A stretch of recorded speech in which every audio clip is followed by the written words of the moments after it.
Coach Sarwinski is. You only know him as Mr. Sarwinski. But back in my day, he was the head football coach, and he used to do something pretty funny. He'd call me over, "Little fella, come here," and put his arm around me. He said, "Hey, I appreciate you and everything that you do. I wouldn't trade you for anything in this world except for a hot dog and a cold drink." So, Coach Sarwinski, in light of good times and old memories, I appreciate you. I wouldn't trade you for anything in the world except for a hot dog and a cold drink. Truth be told, I knew I'd be up here one day on this stage in the pulpit giving you a presentation. However, looking back, I'd assumed it'd be something along the lines of community service and me telling you what not to do when you got out of school. Hey, but God works in mysterious ways, and here I am. Nonetheless, I'm going to keep this presentation short and sweet today for 3 reasons. 1, I really don't enjoy talking about myself and boasting about the things I've done. 2, when Coach Sarwinski called me for this opportunity, he said, "Hey, keep it light, 10, 15 minutes. And number 3, probably because he knew number 1 was a lie. No, the real reason is, how can I motivate you all this morning? How can I inspire you? How can I persuade or teach you anything if it's all about me? Like Coach said, I graduated in 2015. I was in these very same seats, in this very same room, listening to this very same ceremony. Thinking the same thoughts as you, I put on deodorant, Did I leave the sink running? Why hasn't she texted me back? This can't be good. I remember these very same presentations, and I remember the very same presenters who gave them. Men and women who served our nation 15, 20, 25, 30 years. Booted and suited with a resume that stretched from here to the door. And I thought to myself, how could that be me? How could I do that? How could a little fella from Galena, Kansas accomplish something like that? Well, now that I'm up here, I can tell you that I'm about as realistic as it gets. Everything I've done, you can do, and then some. I'm going to show you how I got here, but first, I need to convince you that we are more alike than unalike, because once I do that, I have your full attention for the next about 13 minutes. So I'm going to list a few things about my life, a few things I went through, areas of my childhood, and then once I'm done, I'm going to ask you students to raise your hand, because like I said, once we're more similar than opposite, we can keep going. I didn't grow up in a military family. There was a few individuals within the family tree that served, a couple Army, a couple Navy, but it wasn't a generational expectation. I wasn't 3rd, 4th, 5th generation Navy sailor. I didn't know anything about the military when I signed up for it. I didn't grow up with a white picket fence. I didn't grow up with both parents in the house. I didn't grow up with any parents in the house. My grandparents raised me just outside of town here. We didn't always have money. Nana stayed at home with me her entire life, and Lord knows she should have had a big salary because I gave her a run for her money. And Pop, he worked for the county. He was grading roads. So sometimes the budget was tight, and the answer was no, not now. And lastly, I wasn't always a straight A student. Sometimes I wasn't a straight B student. I made mistakes. I took advantage of people. I took advantage of situations. Y'all raise your hand this morning if you can relate to any of that. Okay, put your hands down. I can boldly say that I'm only here in front of you because I allowed God to intervene in my life and because of the people who never gave up on me. And some of those people still work here today. So with that being said, can staff please raise your hand? All of you. So I don't care what your job description is. Guys, take a look around. I want to formally and personally thank each and every one of them today. From the bottom of my heart, thank you for the opportunity. You allowed me to express myself and to be myself. You were aware of my situation, and you let me go a little crazy, and that's okay, and I thank you for it. But you all know as well as I do, I loved to raise your blood pressure and give you a few gray hairs too. Thank you for the accountability when I needed it most.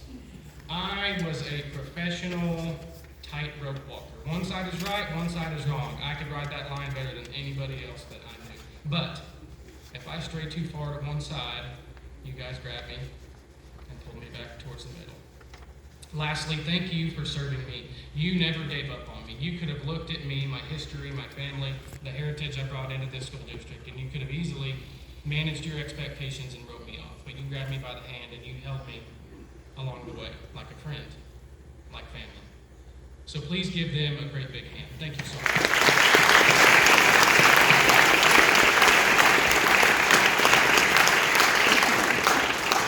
Opportunity, accountability, service. Those are the three things I'm going to talk to you about today. Those are the three things that once I learned, once I pursued, set me apart. Well, first we have to know what they mean. And I looked up opportunity, accountability, and service in the dictionary, and I did not like what Webster had to say. So, in the Bankson dictionary, opportunity is simply a chance. You can take an opportunity, you can take a chance. You can get an opportunity, you can get a chance. Accountability is simply taking ownership. If you get held accountable for something, you have to own what you did. If you are holding yourself accountable, you're taking ownership of what you're doing. And lastly, service is simply being selfless. If you put somebody, something, people, a group in front of yourself, you're acting selflessly.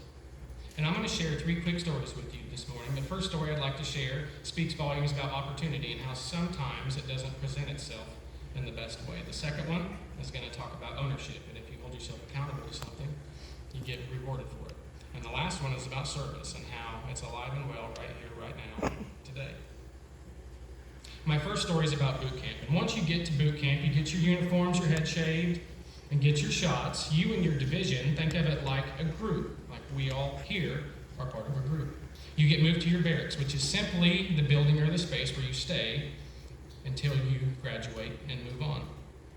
The instructors introduce themselves, and they make it very clear that everybody is treated equally and not necessarily very well, but they offer opportunities for individuals to set themselves apart.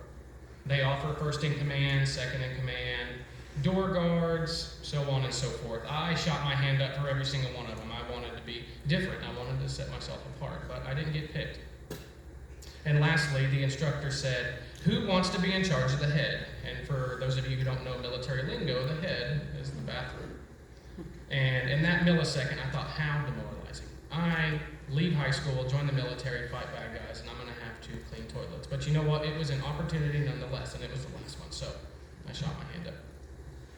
Afterwards, that instructor brings me over. He gets in my face, and he says, "Bankson, bathroom cleanliness is the number one reason divisions fail." He said, "Everything you do gets inspected. Everything you do gets graded.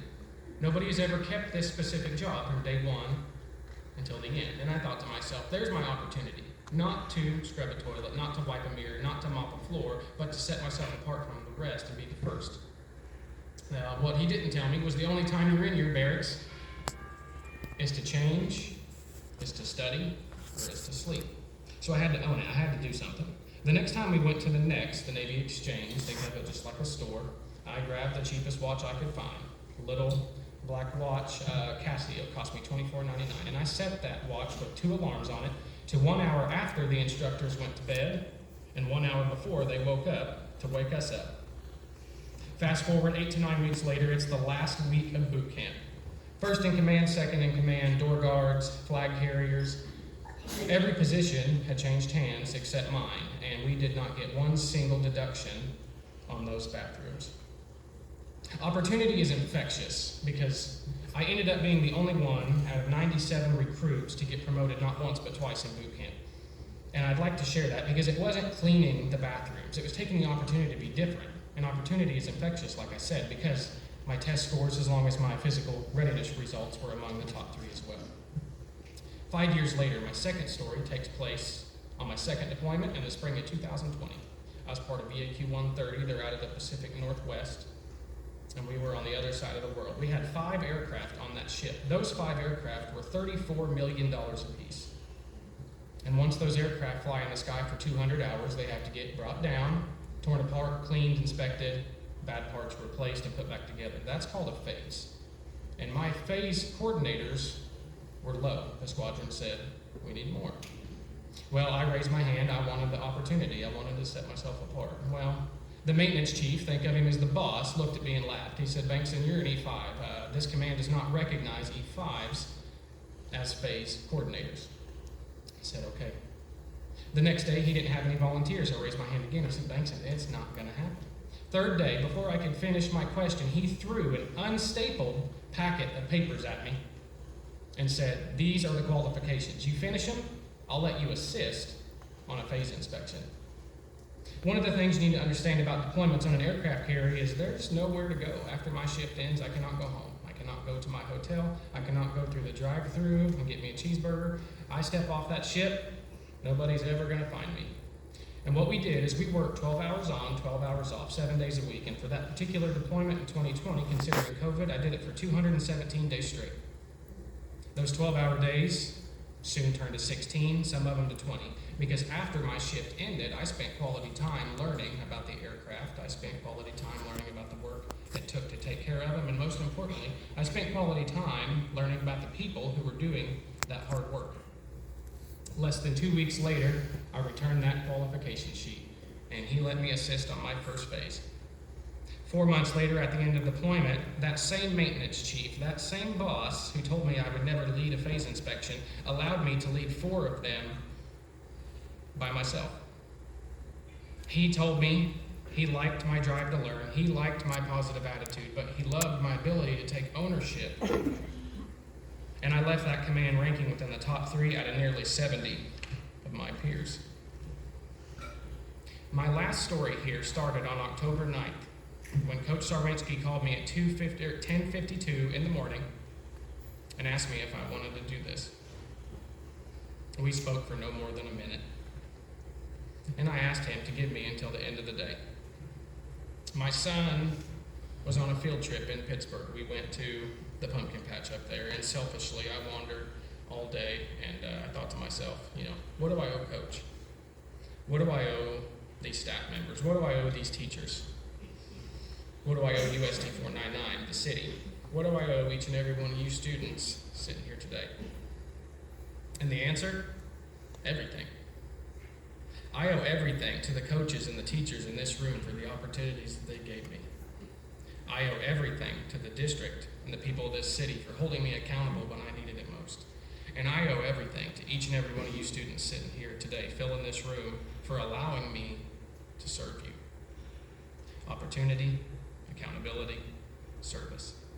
For me, these 3 things, along with the structure of the military and the guidance from the Holy Spirit, led me on a path to be here in front of you. Very simple, daily decisions over an extended period of time can truly change you.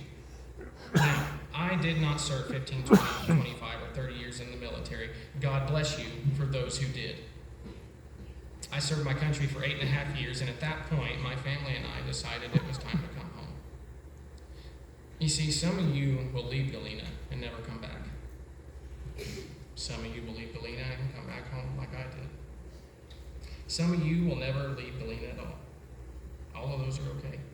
Whether you decide to join the military, whether you decide to attend college, whether you decide to participate in a trade school, or whether you decide to sell energy drinks at the Casey's convenience store right here in Galena, all of those are okay. You can live a wonderful life doing whatever you want, but whatever it is you choose to do and wherever it is you choose to go, I beg you, take opportunities, hold yourself accountable, and never forget to serve each other along the way.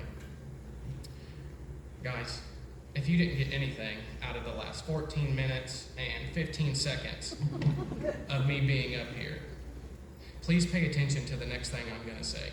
Sit up straight, open your eyes, open your ears, because this is the last thing I'm going to say today, and it's the most important thing I'm going to say today, because this is exactly what I needed to hear when I was in those seats. And I'd be ashamed of myself if I didn't take the opportunity that God gave me to tell each and every one of you right now. This world is a cruel place. This world is a mean place. It will try to beat you down and not let you back up. But I'm here to tell you, if you never hear it again, each and every one of you in this room is important, and you mean something, and you have value. You may not mean something or have value to the person or the people you want it from most right now, but you mean something and you have value to somebody in this room. You have value to me. You are important to God. And lastly, you are loved. You may not be loved by the person or the people you want it from most, but you're loved by somebody in this room. You're loved by me. You're loved by God. Guys, this is your chance. Own it. Thank you.